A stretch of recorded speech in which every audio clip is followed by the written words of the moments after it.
Sukatan serakan data tak terkumpul. Assalamualaikum warahmatullahi wabarakatuh dan salam sejahtera. Okey, kita kembali lagi dalam topik 8, sukatan serakan data tak terkumpul, dan hari ini kita akan tengok bagaimana kita nak bina dan kita nak tafsir plot kotak. Okey, di mana standard pembelajaran hari ini membina dan mentafsir plot kotak bagi suatu set data tak terkumpul.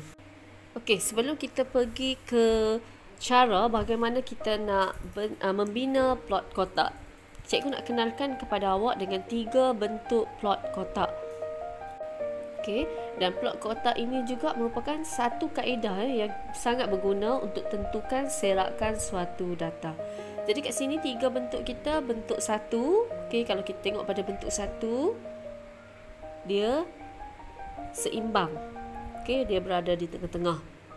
Okey, bentuk 2, kita punya median ni kita nampak dia berat ke Q1. Okey, dia lebih ke kiri.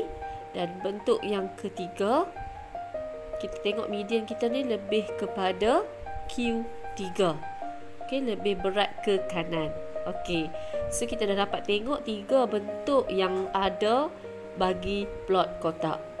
Okey, dan plot kotak ni, titik-titik ni apa? Titik-titik ni bukan saja-saja kita titik ya.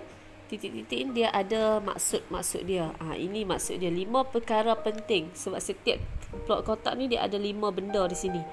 Okey, yang pertama, yang kiri sekali adalah nilai minimum bagi satu data kita.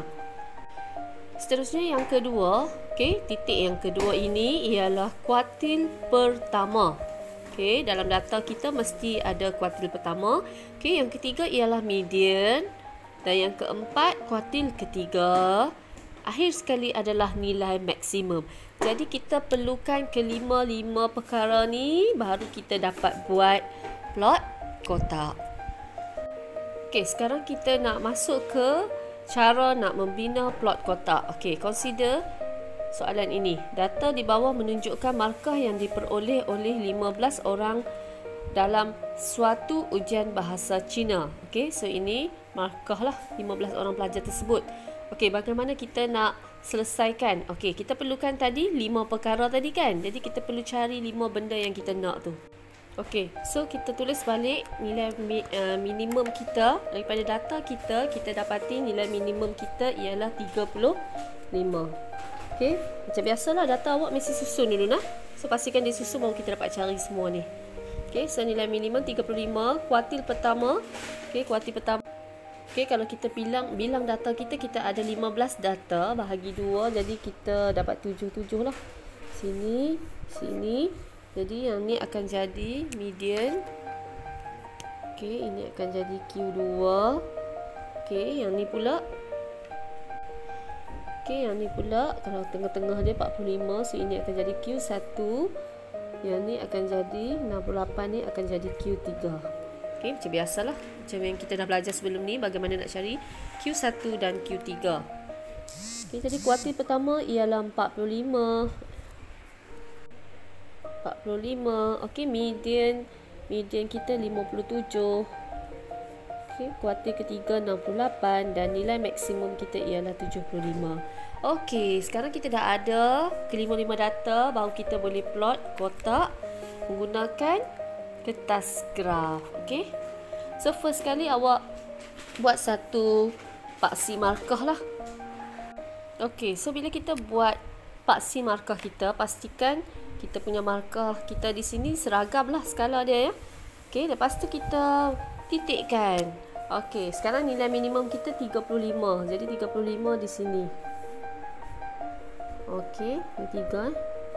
Okey, 45 pula. 45 berada di sini. Macam tu. Kita plotkan semua nilai yang kita cari tadi. 57. Okey, 57. 68. Okey, last sekali 75. Okey, bila kita dah plot ke 5 titik macam ni, okey, sekarang kita nak cantumkan garisan dia lah. Okey, hujung dengan hujung awak gariskan.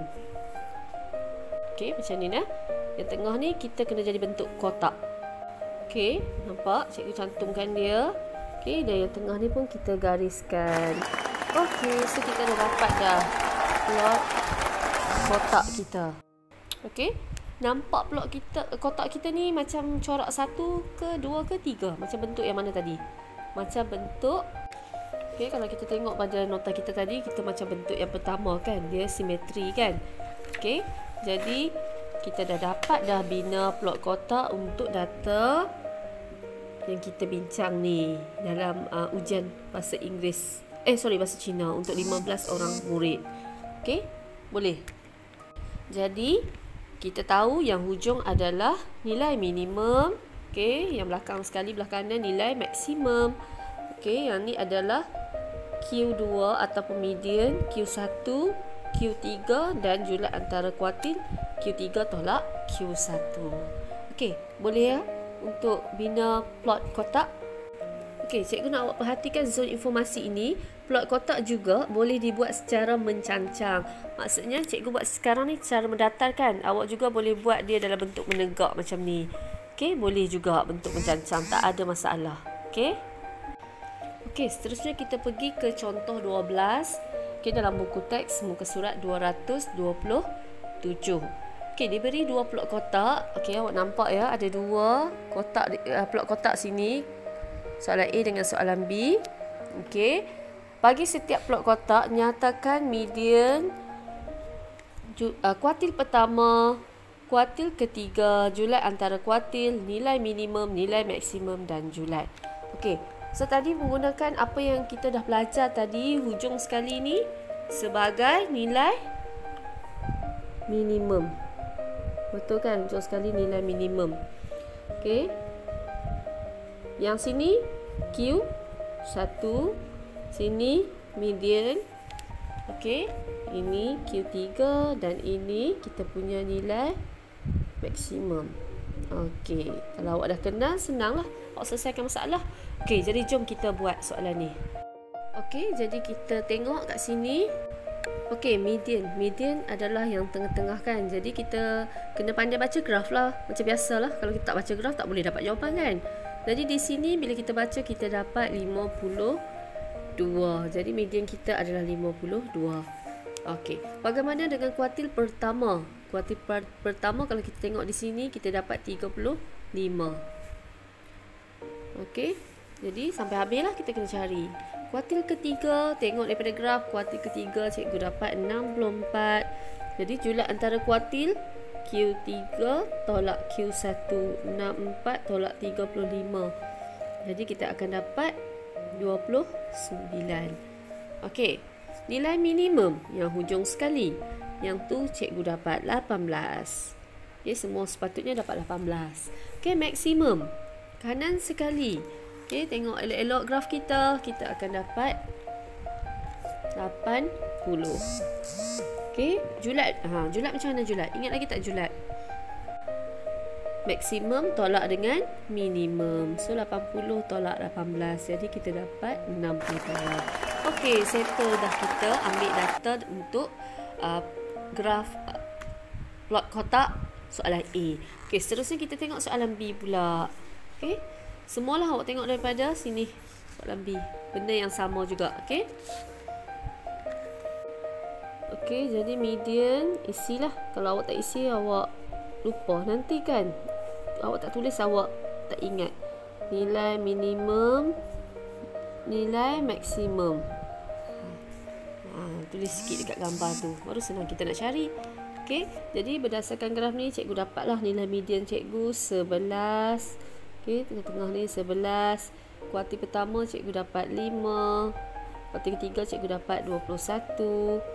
Okey, julat antara kuartil 21 tolak 5 dapat 16. Okey, nilai minimum 0, nilai maksimum 35. Okey, nampak tak 35 situ? Okey, dan julat 35. Okey, second. So itu cara kita baca graf kotak. Okey, so boleh ya untuk contoh 12.